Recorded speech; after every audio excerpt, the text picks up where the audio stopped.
आप देख रहे हैं दैनिक लोकफन न्यूज़, खास खबरों के साथ। चैनल को सब्सक्राइब करते हुए लाइक और शेयर करें। अस्सलामु अलैकुम वरहमतुल्लाहि वबरकातुहू। नाज़रीन खैर मक़दम है आपका दैनिक लोकफन चैनल में, और मैं हूं हाफिज़ मोहम्मद अंसार सिल्लोड से। नाज़रीन, जैसा कि आज 5 सितंबर 2020 है और 5 सितंबर को ये तमाम ही को पता है कि टीचर्स डे मनाया जाता है और टीचर्स डे में टीचर्स खुशियाँ मनाते हैं। लेकिन इस साल देखा जा रहा है कि कुछ टीचर हजरात इस टीचर्स डे यानी यौम असातिज़ा को ब्लैक डे के तौर पर मना रहे हैं। हमारे साथ में मौजूद हैं एक सर, हम उनका खुद नाम जानना चाहेंगे और उनसे बाकी तफसीली बात जानना चाहेंगे। जी, आपका नाम? मेरा नाम सैयद मुदस्सिर नज़र। अच्छा, सैयद मुदस्सिर नज़र। अब हम ये जानना चाहेंगे कि ब्लैक डे जो आप भी मना रहे हैं और दीगर टीचर हजरात भी मना रहे हैं, तो ये किस मकसद से मना रहे हैं? हालांकि ये तो खुशियों का दिन होता है, लेकिन आप जो है तो खुशियों के बजाय आपके लिए ब्लैक डे बन चुका है, तो इसके पीछे क्या वजह है? देखिए, गुज़िश्ता 15 से 20 साल के वक्फे में महाराष्ट्र गवर्नमेंट की तरफ से गैर इमदादी स्कूलों को इमदाद अभी तक नहीं दी गई है।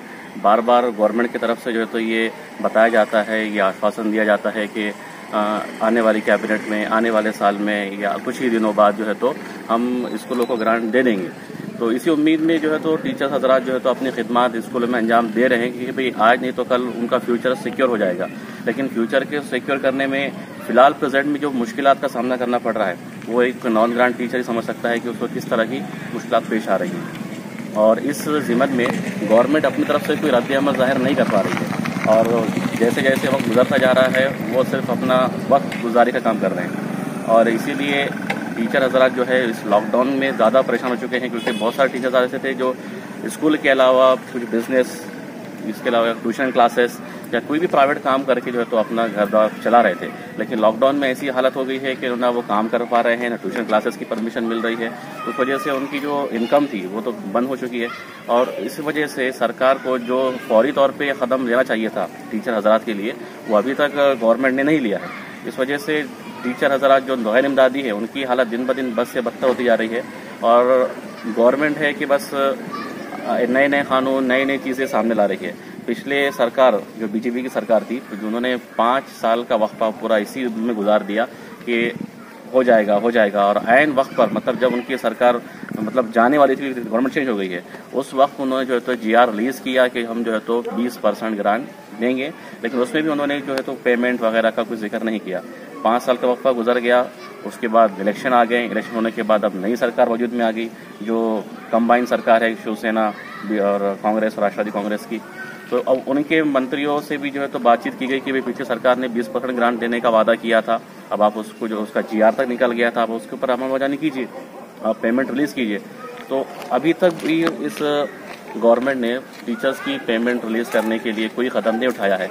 उनको सिर्फ एक GR निकालना था कि पेमेंट रिलीज़ करने के बारे में, तो वो GR भी अभी तक नहीं निकला है। हालांकि लॉकडाउन की कंडीशन है, टीचर लोग परेशान हैं, कई टीचरों ने आत्महत्याएं तक की है, फांसी लगा दी है, लेकिन गवर्नमेंट टस से मस नहीं हो रही है। और अभी फ़िलहाल जो है तो कुछ टीचर हजरात ने, कुछ संगठनों ने जो है तो आंदोलन किए, अन्न त्याग आंदोलन किए, पाई डंडी यात्रा निकाली गई, और उन सब की भी दखल गवर्नमेंट नहीं ली।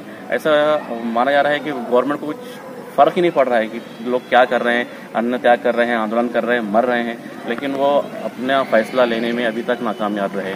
और अभी जो है तो रिसेंटली ये मालूम पड़ा कि जो ग्रांट देने का प्रोसेस था, मतलब पेमेंट रिलीज करने का प्रोसेस था, उसके लिए गवर्नमेंट ने एक उप समिति बनाने की बात की है कि हम एक उप समिति बनाएंगे। उप समिति जो है तो स्कूलों को चेक करेंगी, स्कूलों को चेक करने के बाद फिर उनको जो है तो ग्रांट दिया जाएगा। मतलब ये वक्त गुजारी का काम कर रहे हैं बस। अब उप समिति बनेगी, उप समिति बनने के बाद फिर वो कब उसके ऊपर रिसर्च करेंगी, कब उनके पास प्रस्ताव आएंगे, और प्रस्ताव आने के बाद कब जो है तो GR निकलेगा और कब टीचर्स को पेमेंट मिलेगी। पेमेंट भी कितनी देना है? 20% पेमेंट देना है। पूरी 100% पेमेंट देने की बात भी नहीं कर रहे हैं वो, अभी तक से 20% पेमेंट की बात हो रही है, जिसमें बड़ी मुश्किल से टीचर्स का घर चलेगा। कम से कम घर का खर्चे के पुरते पैसे मिलना शुरू हो जाएंगे, लेकिन उसमें भी वो नाकामयाब साबित हो रहे हैं। तो और वक्त गुजारी बस होते जा रही है, हालात बद से बदतर होते जा रहे हैं। तो बस हम ये उम्मीद कर रहे हैं कि गवर्नमेंट ने जल्द से जल्द जो है तो टीचरों का ये मसला हल करना चाहिए। इसलिए आज 5 सितंबर का दिन जो यौम असातिज़ा टीचर्स डे के तौर पर मनाया जाता है, उसमें जो है तो बहुत सारे महाराष्ट्र के टीचर्स जो है और शिक्षक संगठनाएं जो है वो इसे ब्लैक डे के तौर पर आज मना रहे हैं, ताकि गवर्नमेंट जल्द से जल्द टीचर की पेमेंट का मसला हल कर सके। तो हम गवर्नमेंट से अपील करते हैं कि वो इस बात की कोशिश करे कि जल्द से जल्द पेमेंट रिलीज की जाए नॉन ग्रांट टीचर्स को। नाजरीन, जैसा कि शासन को इन बातों का तो इल्म है, लेकिन जैसा शस्त्र ने कहा कि वो सुनी अनसुनी पर तुली हुई है। सैयद मुदस्सिर ने हमारे सामने जो आप बीती है उनकी वो बयान की है। तो नाजरीन, जैसा तमाम टीचर हजरात जो अपनी कारकिर्दगी अंजाम देते हैं, शायद मैं समझता हूँ कि वो बहुत ही अहम पहलू को अंजाम देते हैं कि अगर कोई डॉक्टर भी बन रहा है तो वो उनके पास पढ़कर जाता है, जब जाके डॉक्टर बनता है। अगर कोई इंजीनियर बन रहा है तो वो उनके पास में तालीम हासिल करता है, फिर जाकर इंजीनियर बनता है। अगर वो कहीं भी कोई भी शोबे में अगर काम करता है जो कि मुल्क को संभालने वाला काम कर रहा है, तो वो उनके पास से पहले इल्म हासिल करता है और वहाँ पर जाके वो अपनी कारकिर्दगी अंजाम देता है। तो वही टीचर आज परेशान हाल है और वो अपनी दास्तां सुनाने के लिए मजबूर है शासन को कि वो हमारे तरफ तवज्जो दे। तो ये सबसे बुरी बात है शासन के लिए कि ये शासन का मजाक उड़ाने वाली बात है कि ऐसे हजरात जो मुल्क को तरक्की पर ले जाने का काम कर रहे हैं और वो ही आज पेमेंट के लिए हाथ फैला रहे हैं। तो ये सबसे बड़ी शर्मिंदगी की बात है शासन के लिए। शासन ने इस बात पर तवज्जो देना चाहिए और ऐसे लोगों की जल्द से जल्द जो उनकी डिमांड है उनको पूरी करने की कोशिश करना चाहिए। वो शासन उस वक्त काबिल तारीफ नहीं हो सकती जब तक कि वो ऐसे हजरात की तरफ तवज्जो न दे जो मुल्क की तरक्की के लिए बेहतर से बेहतर काम कर रहे होते हैं। तो नाजरीन, इस यौम असातिज़ा के मौके पर मैं ये मैसेज देना चाहूँगा कि जहाँ पर भी जो भी स्कूल में जहाँ पर भी नॉन ग्रांट टीचर काम कर रहे हैं, जितने सालों से कर रहे हैं, वो उनके ऊपर तवज्जो रखे। और सैयद मुदस्सिर ने यह भी बात बताई है कि जो बहुत सारे टीचर हजरात जिनकी पेमेंट नहीं चालू थी वो ट्यूशन के ज़रिए से या कोई और ज़रिए से काम कर रहे थे और अपना गुजरा औकात कर रहे थे, लेकिन मार्च से जब ये कोरोना वायरस से की वजह से लॉकडाउन लगा है तो वो काम भी उनके बंद हो चुके हैं। तो नाजरीन, उनका गुजरा औकात कैसे हो सकता है? ये तो शासन को समझने की बात है। इससे तो ये बात समझ में आती है कि शासन के पास समझने के लिए यह अक्ल नहीं है।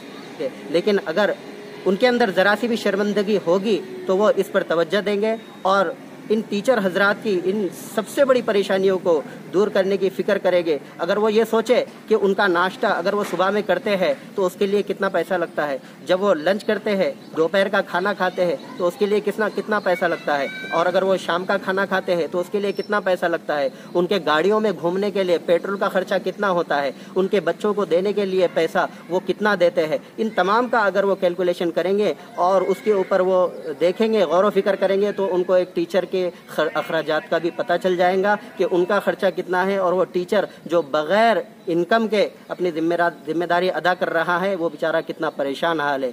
तो शासन को इसके ऊपर बेहद और हद से ज़्यादा गौर करने की ज़रूरत है और इस समस्या को, इस प्रॉब्लम को, इस मुसीबत को दूर करने की ज़रूरत है ताकि टीचर अपनी इस प्रॉब्लम को दूर करके अच्छी तरह से पढ़ा सके। लेकिन उसके बावजूद भी ये टीचर हजरात जो कि 7 साल से बगैर पेमेंट के पढ़ा रहे हैं, 10 साल से पढ़ा रहे हैं, 5 साल से पढ़ा रहे हैं, बगैर मुआवजे के भी वो अपनी मेहनत में पीछे नहीं हट रहे हैं। ये काबिल गौर बात है कि उसके बावजूद भी उन्होंने उनके पढ़ाने में कोई कमी नहीं की और उनकी यही उम्मीद है कि उनके पास में पढ़ने वाला बच्चा मुल्क को आगे जाके तरक्की की राहों पर लेकर जाए। तो शासन को भी चाहिए कि उनकी इन उम्मीदों को सामने रखते हुए उनकी उम्मीदों के साथ वो खिलवाड़ ना करे, बल्कि उनका साथ दे और उनके फैमिली के बारे में भी सोचे, जैसा वो अपनी फैमिली के बारे में सोचते हैं और जैसे वो उनके अखराजात है उसको सामने रखते हुए एक टीचर की फैमिली के अखराजात को भी समझे। और अगर कोई टीचर अगर सुसाइड करता है, खुदकुशी करता है इस बात को लेकर, तो इसका जिम्मेदार कौन है? इसका जिम्मेदार यकीनन शासन ही होगी, क्योंकि इसी वजह से वो सुसाइड कर रहा है। लेकिन शासन को क्या लेना देना? शासन तो इसके ऊपर कोई ऑब्जेक्शन नहीं ले रही है और कोई कदम नहीं बढ़ा रही है। मैं उम्मीद करता हूँ कि इन तमाम बातों को सुनने के बाद शासन इसके ऊपर गौर व फिक्र करेगी और इस मसले को खास समझकर इसको हल करने की कोशिश करेगी। इसी के साथ मैं रुखसती तलब करना चाहूँगा। खुदा हाफिज।